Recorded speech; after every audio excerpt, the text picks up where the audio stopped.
او محبا یا ور سره محبت کوونکی جوړ شه چې کو محبت ور سره کوي خبرې نه اوري خو ځل کې د ور سره محبت شته دی بیا هم ستا کشته چې کوم دی پار کیږي ابن جرير طبري رحمه الله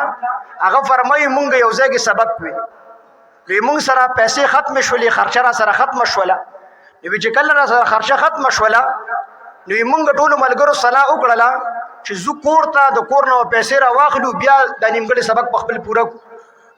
خو مونږ دغه د یو يهودي دکانو داغه نو مونږ سودا چې کوم دی راوړل مونږ راتلو نو دا يهودي د کاکا مونږ ته تاسو څه کوي مونږ دې چې مونږ خو زموږ سره پیسې ختم شوي دي زو د کور نه لګي پیسې راوړو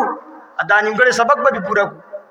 بیا هغه دې چې بچو تاسو مزه ستاسو څومره خرچه کیږي زما د دکان نه وړای کو تاسو وړل لګي کو تاسو ګوړه لګي کو تاسو بس تاسو چې ارسه لګي د ضرورت چې تاسو څومره سامان هغه لګي نو هغه زما د دکان نه وړای او بس زه پوښه زما الله پوښ هغه ورته ته خو يهودي مستانه بچ کې موږ دوره به غیرت شو چې موږ بستانه سودا وړو هغه چې موږ زو کوړه د کور نه خپل پیسې راوالو په دې به علم حاصل هغه يهودي بابا ودی خیر دی بیا یو کار وکړي وې د شي وکړي چې زمانہ کر سودا وړای د تاسو کله کری ته لړ شي نو مال به د خپل پیسې واپس راولېږي دې کر سودا شروع کړه سودا به تر وړله دې چې خپل سبقونه پوره کړل واپس راتل بابا ته وستا سوره پیسې دي هغه بابا و دې ما الله له ورګړي او تاسو د قران نه مې درکړي تاسو نه مې نه درکړي بهر حال دي چې ارسمره اقرار وکړو خو هغه ورته بار بار انکار کوي چې بس دا ما الله له ورګړي تاسو نه مې نه درکړي او تاسو د قران نه مې درکړي ابن جرير طبري رحمه الله فرمایي وسو وخت تیر شو زه وخت پس حج لاړم یو طواف مې کو شو مې قتل دغه بابا مې په نظر شو وسه پس لاړم او یغه ډیر د روزه کتر پرېوتی ډیر زوی پښو وما ځان سره کېنو وما چې بابا تاسو پیژندم شي نه بچي ما خو نه پیژندلی وما ودش دغه دکاندار بابا نه مونږ انت طالبان استاد بزای کې تاسو موږ له سودا اسرا کوله چې او بچي زکه بابا يم کنه خو تاسو کې وما د خپل نوم مبارک واغست وما د حضرت حج له څنګه راغلی وما ته وی چې په کوم شپه باندې تاسو لاړل نو زما د ازلو انتهایی خپاو او تاسو به چې ما اوریدلې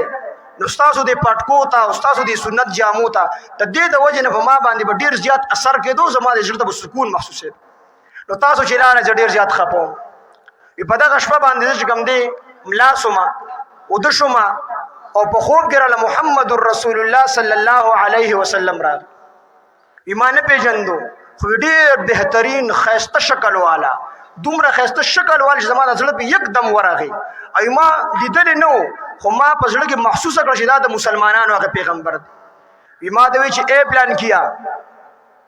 تلا په کفر کې ژوند تیرې او الله پاک ستاسو د ټولو خاندان نمونه الله پاک جل شانه د جنت په لیست کې لیکلي دي وزه چې را پاسې دم نو وزه ډیر زیات خوشاله شوم خو بیا یریدم خزه د مې ویل نشو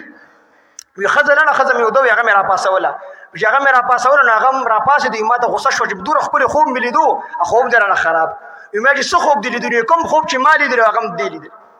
و کسانو په دغه ګور کې و وانه دک خوب لیدلو بیا موږ د هغه علاقه علما لړو غیره ته کلمه ویله بیا را سره پیسې ډېرې وي نو بیا دلته کې حج لرال